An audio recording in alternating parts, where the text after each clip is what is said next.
जगत गुरु नमस्तुभ्यम शिवाय शिवदाय च। हर हर महादेव। बंधुओं, आपका अपना यूट्यूब चैनल शिव गुरु है में सभी भाई बहन का स्वागत है। बंधुओं, आज का विषय है कि शिव गुरु और सदगुरु में क्या अंतर है। तो चलिए आज इसी विषय पर अपनी वाणी को रखने का प्रयास करेंगे। तो यहाँ पर कहा जाता है कि शिव गुरु और सदगुरु में अंतर, यानी कि मनुष्य गुरु और भगवान गुरु में क्या अंतर है। वैसे तो खैर कोई समानता ही नहीं है। मनुष्य और भगवान में क्या समानता, उन दोनों में क्या तुलना की जाए। हम सभी मनुष्य, उनकी एक सोच मात्र है, उनकी इच्छा मात्र है। जब तक उनकी इच्छा है हम लोग हैं, उनकी इच्छा ये होगी कि हम नहीं रहें तो हम लोग नहीं रहेंगे। तो कोई समानता तो है नहीं, चाहे हम अपने आप को कितना भी योग्य बना लें। किंतु यहाँ पर कहा जा रहा है कि मनुष्य गुरु एक तरफ भगवान गुरु है। इन दोनों में क्या अंतर है। तो अंतर से पहले हमें समानता पर विचार किया जाए तो अंतर तो बहुत सारे हो सकते हैं। अंतर तो असीमित है, किंतु एक समानता है। जो मनुष्य गुरु है वो भी अपने शिष्य को ईश्वर से मिलाते हैं, और जो भगवान गुरु है वो भी अपने शिष्य को ईश्वर से मिलाते हैं। तो वहाँ पर हालांकि बात ये अलग है कि जो मनुष्य है उन्हीं परमात्मा से मिलाते हैं, और जो परमात्मा जो है वो स्वयं से मिलाते हैं। किंतु गुरु रूप में जो दायित्व है ईश्वर से मिलाना, ये दोनों जो गुरु है वह एक ही दायित्व को निभाते हैं, और गुरु का एक ही काम होता है अपने शिष्य को परमात्मा से मिलाना, ईश्वर से जोड़ देना। यही गुरु का काम है। जैसे कि कैसे भगवान गुरु स्वयं से मिलाते हैं, इस पर एक उदाहरण तौर पे देखा जाए तो माता पार्वती जब भगवान शिव को पति के रूप में, ये कहानी है, हमारे पुराणों की कहानी है, तो पुराणों की कहानी से हमें सीख लेना चाहिए। वो एक सीख देती है।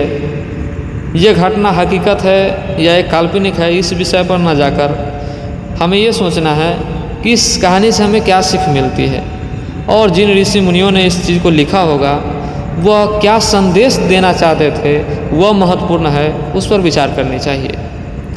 तो भगवान शिव और पार्वती के विषय में जो कहा जाता है कि जब पार्वती भगवान शिव को पति के रूप में प्राप्त करने के लिए जो प्रयास करते रहते हैं, तो बहुत सारे प्रयास उनको विफल हो जाते हैं। वह महादेव को वह राजी नहीं कर पाते हैं विवाह के लिए। किंतु जब नारद मुनि उनको गुरु के रूप में उपदेश देते हैं और उनको कहते हैं कि आपको शिव को पति के रूप में मांगने से पहले आपको शिव को जो है वो पूजा करनी चाहिए, आराधना करनी चाहिए। आप उनसे भक्त के रूप में उनकी भक्ति करिए। आप एक भक्त के रूप में उनकी भक्ति करिए, और भक्ति से प्रसन्न जब हो जाएंगे वह महादेव, तो आप उनसे कुछ भी मांग ले, वो मना नहीं कर सकते हैं। तो आपको जैसे एक भक्त भगवान से जुड़ते हैं, ठीक आपको उसी तरह उन परमात्मा शिव को आपको भक्ति करनी चाहिए, भक्त के रूप में उनसे जुड़नी चाहिए। तो वही करते हैं माता पार्वती। और माता पार्वती जो है वह अखंड तपस्या में लीन हो जाते हैं। वह भगवान शिव की आराधना करने लगते हैं, उनकी तपस्या करने लगते हैं, और एक पूर्ण योगिनी ब्रह्मचारिणी रूप धारण कर लेती है। और कहा जाता है कि माता पार्वती का जो ब्रह्मचारिणी रूप से जो पूजा की जाती है, तो वह माता पार्वती के ही एक स्वरूप है। जो हाल ही में जो नवरात्रा चल रही है, इसमें जो दूसरे दिन माता पार्वती को ब्रह्मचारिणी रूप में जो पूजा की गई, तो वह ब्रह्मचारिणी स्वरूप जो है माता पार्वती को वहीं पर मिला है यह नाम। जो भगवान शिव को प्रसन्न करने के लिए माता पार्वती ब्रह्मचारिणी रूप धारण करती हैं और वह शिव की तपस्या करते हैं। भगवान शिव प्रसन्न होते हैं और उनके इच्छा अनुरूप उन्हें वरदान देते हैं और उनको पत्नी के रूप में स्वीकार करने के वचन भी देते हैं। तो इस तरह माता पार्वती स्वयं भगवान शिव के भक्त बनकर उनको अपना पति के रूप में प्राप्त किए। तो ठीक उसी तरह भगवान शिव जो है अपने शिष्य के गुरु के रूप में वह स्वयं से मिलाते हैं, वह स्वयं से अवगत कराते हैं, परिचित कराते हैं, स्वयं से मिला देते हैं। तो यहाँ पर सद्गुरु की बात कही जा रही है, तो सद्गुरु भी ईश्वर से मिलाते हैं, परमात्मा से मिलाते हैं। अब हम मनुष्य गुरु और भगवान गुरु में अंतर की बात करें तो उनके कार्यशैली में दोनों को जो है वह बहुत अंतर है।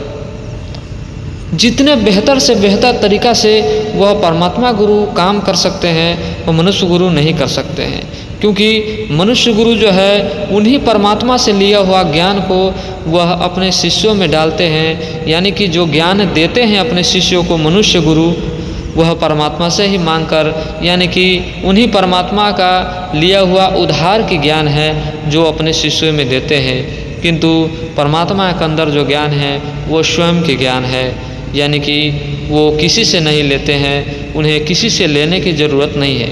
किंतु एक मनुष्य गुरु जो है उन्हीं परमात्मा से लिया हुआ ज्ञान, पाया हुआ ज्ञान अपने शिष्य में डालते हैं और वह भी अपने शिष्य को जो है ईश्वर की ओर उन्मुख जो करते हैं, ईश्वर से मिलाते हैं। उन्हीं ईश्वर से पाया हुआ ज्ञान, उन्हीं ईश्वर से मिला हुआ ज्ञान को अपने शिष्य में डालते हैं। किंतु भगवान गुरु जो है वह उनके पास स्वयं की ज्ञान है। तो एक तो ज्ञान के ही क्वालिटी में फ़र्क हो जाएगी, और दूसरी बात जैसे कि हमारा कोई सामान जो है वह ख़राब हो जाते हैं तो हम उनको रिपेयर करने के लिए हम मिस्त्री के पास जाते हैं। तो रिपेयर करने के लिए तो बहुत सारे मिस्त्री होते हैं। जैसे कि उदाहरण स्वरूप एक मोबाइल के ले लिया जाए तो मोबाइल रिपेयरिंग सेंटर पर हम लोग जाते हैं, उन्हें रिपेयर करवाते हैं, वो ठीक भी कर देते हैं। किंतु जिन्होंने मोबाइल बनाया, जिस कंपनी ने उस मोबाइल को बनाया, मैन्युफैक्चर किया, तो उन कंपनी से ज़्यादा उस मोबाइल के बारे में कोई दूसरा नहीं जान सकता। यानी कि उस मोबाइल को जिसने बनाया उससे बेहतर मिस्त्री कोई और नहीं हो सकता है। ठीक उसी तरह जैसे कि हम मनुष्य को उन्हीं परमात्मा ने बनाया है, उन्हीं परमात्मा द्वारा हम लोग सृष्ट हुए हैं। तो उस परमात्मा जितनी बेहतरीन तरीके से हमें जानते हैं, हमारी हर एक पार्ट को, हमारी हर एक सोच को, हमारी हर एक लेवल पर वह परमात्मा जिस प्रकार से काम कर सकते हैं कोई दूसरा नहीं कर सकते हैं। क्योंकि दूसरा लोग जो है उन्हीं के टेक्निक को इस्तेमाल करेंगे जितना वो समझ पाए हैं।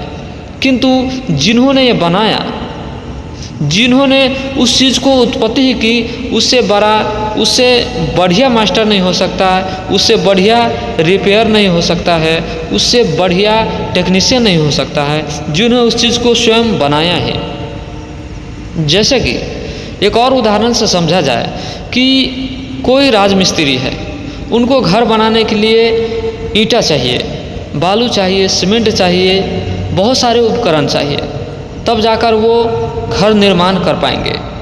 उनके पास ज्ञान है किंतु उन्हें सामग्री चाहिए, तो सामग्री वह अलग अलग जगह से उठाकर वह एक घर के निर्माण करेंगे। किंतु आप कल्पना करिए, एक मिस्त्री जो है जिनको घर बनाना है, उनके लिए भी बहुत सारे जो रॉ मटेरियल है उसकी ज़रूरत है, किंतु कोई भी मटेरियल उपलब्ध ही नहीं है, फिर भी उनको घर बनाना है। यानी कि घर तो बनाना है किंतु रॉ मटेरियल कहीं पर उपलब्ध नहीं, यानी कि रॉ मटेरियल है ही नहीं। मुश्किल से मिले ये अलग विषय है, किंतु मटेरियल कोई है ही नहीं, फिर भी वो घर बना सकता है। और जो बिना रॉ मटेरियल के वह ये सोच सकता है कि मुझे घर बनाना है और घर बनाने के लिए ये सामग्री, ये वस्तु की ज़रूरत हमें है, और वो वस्तु इस संसार में है ही नहीं, फिर भी वो ये सोचता है कि मुझे घर बनाना है और मुझे ये सामान की ज़रूरत है और मैं ये सामान उपलब्ध कर सकता हूँ, तो आप समझ सकते हैं कि उससे बढ़िया कोई मिस्त्री हो सकता है। जब वह परमात्मा इस संसार को बनाया तो परमात्मा के अलावा तो कुछ था ही नहीं संसार में। आज हम कहते हैं कि पंच तत्व द्वारा हमारा शरीर को निर्माण किया गया है, पंच महाभूतों से हमारा शरीर का निर्मित किया गया है।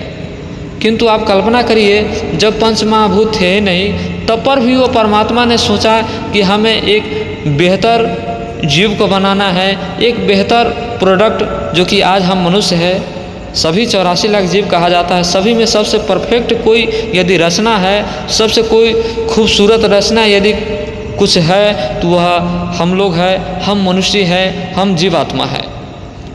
तो आप सोचिए ज़रा, जब कुछ भी नहीं था इस संसार में तब भी वो सोचे कि हमें इसे निर्माण करना है और हमें जो जो वस्तु की आवश्यकता पड़ेगी वो वस्तु संसार में है ही नहीं, तो पहले उन्होंने उन्हीं वस्तुओं को बनाए। यानी कि एक घर बनाने के लिए रॉ मटेरियल पहले इकट्ठा किए, और इकट्ठा नहीं किए, वो स्वयं रॉ मटेरियल को पैदा किए, तब जाकर वह एक घर बनाए। बताइए, इससे बेहतर मिस्त्री कोई हो सकता है? संसार में तो बहुत सारे मिस्त्री ऐसे हैं जो सारे सामग्री दे दीजिए वो आपको एक बिल्डिंग बनाकर खड़ा कर देंगे, किंतु एक ऐसे बिल्डिंग बनाना है जो संसार में उसकी रॉ मटेरियल है ही नहीं, बनाने वाले ही सोच रहे हैं कि रॉ मटेरियल भी बनाना है हमें को और फिर हमें को निर्माण भी करना है, तो उससे बढ़िया मिस्त्री और कौन हो सकता है? आप इस बात को कल्पना कर सकते हैं। उस परमात्मा ने तो यही किया। इस संसार में तो कुछ भी नहीं था, उनके अलावा कुछ भी नहीं था, और बताया जाता है आगे भी कुछ भी नहीं रहेंगे, तब पर भी वो रहेंगे। और कुछ भी नहीं था तब भी वह परमात्मा ने सोचे कि हमें उस चीज़ को बनाना है।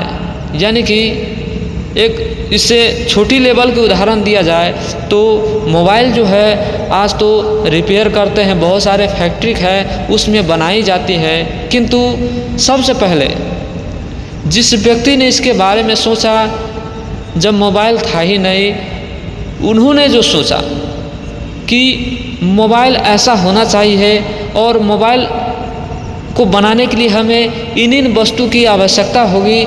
जिन्होंने यह सोचा, मोबाइल नहीं था इससे पहले जिन्होंने यह सोचा, वो कितने बड़े मिस्त्री होंगे, और उससे बड़ा कोई मिस्त्री नहीं हो सकता है, उससे बड़ा कोई रिपेयर नहीं हो सकता है। ठीक उसी तरह उस परमात्मा ने हम लोगों को बनाया है, तो हमारे एक एक पार्ट से एक एक सूक्ष्म जो रॉ मटेरियल है उसको वह परमात्मा जानते हैं, उसको वह परमात्मा जोड़ कर जो यह शरीर रूपी जो भवन निर्माण किया है, आप उस परमात्मा को समझ सकते हैं, उनकी सोच को कल्पना कर सकते हैं कि वह कितने बड़े मिस्त्री होंगे। और क्या उससे बढ़िया कोई मिस्त्री हो सकता है? उससे बेहतर कोई निर्माण करता हो सकता है? तो हम यदि ऐसे गुरु को अपना गुरु बना लेते हैं और अपनी बागडोर जो है वह उन्हीं परमात्मा को सौंप देते हैं, तो क्या आपको ये नहीं लगता है कि आपको बेहतर से बेहतर दिशा वो दे सकते हैं? उनसे बेहतर कोई दिशा दे ही नहीं सकता है, उनसे बेहतर गुरु कोई हो ही नहीं सकता है संसार में। क्या आपको नहीं लगता है? यह सोचा जाए तो इससे बेहतर गुरु कौन हो सकता है? उन परमात्मा से बड़ा गुरु कौन हो सकता है? और कहा जाता है, हमारे साहब श्री हरिंद्रानंद भी कहते रहते हैं कि शिव से बड़ा कोई गुरु हो ही नहीं सकता है, क्योंकि वो ईश्वर है, और ईश्वर से बड़ा गुरु कौन हो सकता है? यदि ईश्वर में पिता का भाव ना हो तो कोई पिता नहीं हो सकता है, ईश्वर में माता का गुण ना हो तो संसार में माता नहीं हो सकता है, ईश्वर में गुरु का गुण ना हो तो संसार में कोई गुरु नहीं हो सकता है, क्योंकि सारे के सारे गुण तो उन्हीं में मौजूद थे। यह संसार में कुछ भी नहीं थे तब पर भी वो थे, और उन्होंने तो अपने आप को ही तो विस्तार किया है। कोई दूसरी वस्तु से निर्माण करे किसी चीज़ को तो ये पता चलता है कि यहाँ फलाने वस्तु से किसी भी चीज़ को निर्माण किया गया हो, किंतु संसार में कुछ भी था ही नहीं, वह केवल वही थे, वह सिंगल वो थे, और उन्होंने जितने भी वस्तुएं जो हमें दिखता है, अनुभव होता है और नहीं भी दिखता है, वो सारे के सारे वस्तु उन्होंने ही बनाए हैं। तो यानी सभी का सभी चीज़ उन्हीं का स्वरूप है, यानी कि ये संसार में उनके अलावा कुछ है ही नहीं, उनके अलावा कुछ हो ही नहीं सकता है और आगे भी उनके अलावा कुछ नहीं रहेंगे। यही संसार का नियम है। तो हमें लगता है पूरी दुनिया को ही उन गुरु के पास जाना चाहिए, क्योंकि सबसे हाई क्लास के गुरु है। और आप संसार में कितना ही पढ़ लीजिए, उनके सामने आप अधूरे ज्ञानी ही रहेंगे। उनके सामने जो उनके पास जो ज्ञान है वो ज्ञान किसी के पास नहीं हो सकता है। जितने बेहतर तरीके से वो पढ़ा सकते हैं, कोई नहीं पढ़ा सकता है। तो सबसे बेहतरीन गुरु है वह परमात्मा गुरु, शिव गुरु। और तो परमात्मा गुरु जो है उनके कई सारे नाम हैं। शिव है, महेश है, रुद्र है, महाकाल है, महादेव है, मृत्युंजय है। अब इस सब के अलावा वेद में यदि जाओगे तो उनके और भी सारे नाम हैं। उनके अनगिनत नाम उन परमात्मा को बताए गए हैं और नाम में एक अर्थ है, नाम का एक महत्व है। ऐसे नहीं है कि नाम है, उन परमात्मा को ओम भी कहा गया है। हालांकि ओम तो उन परमात्मा के जो मूल नाम है वो मूल नाम कहा गया है उन परमात्मा को। अ उ म जो 3 अक्षर से बना हुआ जो यह ओम है, इसमें ही वह परमात्मा के सारे सारे गुणों की व्याख्या हो जाती है, परमात्मा की परिचय मिल जाती है इस ओम शब्द में। इस 3 अक्षर का जो ओम है, यह ओम में उ जो है वो साइलेंट है, तो अ उ म जो कहा जाता है यह 3 अक्षर, यही 3 अक्षर का तो खेल है। इसी 3 अक्षर में तो संपूर्ण के संपूर्ण सृष्टि का सिस्टम समाई हुई है। तो वही परमात्मा सबसे बेहतर गुरु है। और जो सदगुरु की बात हमने कही, तो सदगुरु भी उस परमात्मा से ही जोड़ते हैं। तो आप उस परमात्मा को अपना गुरु बना सकते हैं और वह परमात्मा जो है आपको अपने शिष्य के रूप में स्वीकारेंगे। वह परमात्मा अस्वीकार कर ही नहीं सकते हैं, क्योंकि वो जगत गुरु के कुर्सी पे बैठा हुआ है। यानी कि जगत में रहने वाले एक एक प्राणी का ये हक बनता है कि उनको अपना गुरु बना सकते हैं। तो जब भी वो जगत गुरु के कुर्सी पर जब तक वो है, तब तक वह किसी को माना कर ही नहीं सकते हैं कि तुम मेरे शिष्य नहीं हो सकते हैं, तुम मेरे शिष्य नहीं हो सकते हैं। वह सभी को अपना शिष्य के रूप में स्वीकार कर लेंगे। वह उनको करना ही होगा, क्योंकि वो जगत गुरु के कुर्सी पे बैठे हुए हैं और जगत में रहने वाले हम सभी मनुष्य का ये हक है कि उन परमात्मा को अपना गुरु बना सकते हैं। तो आइए उन परमेश्वर, उन देवादिदेव महादेव जगत गुरु भगवान शिव को अपना गुरु बनाएं और अपना जीवन धन्य करें। चलिए इन्हीं बाणी के साथ मैं अपनी बाणी तत्क्षण गुरु के शरण में रखते हुए पुनः पुनः सभी भाई बहन को प्रणाम करता हूँ। मेरा प्रणाम स्वीकार हो।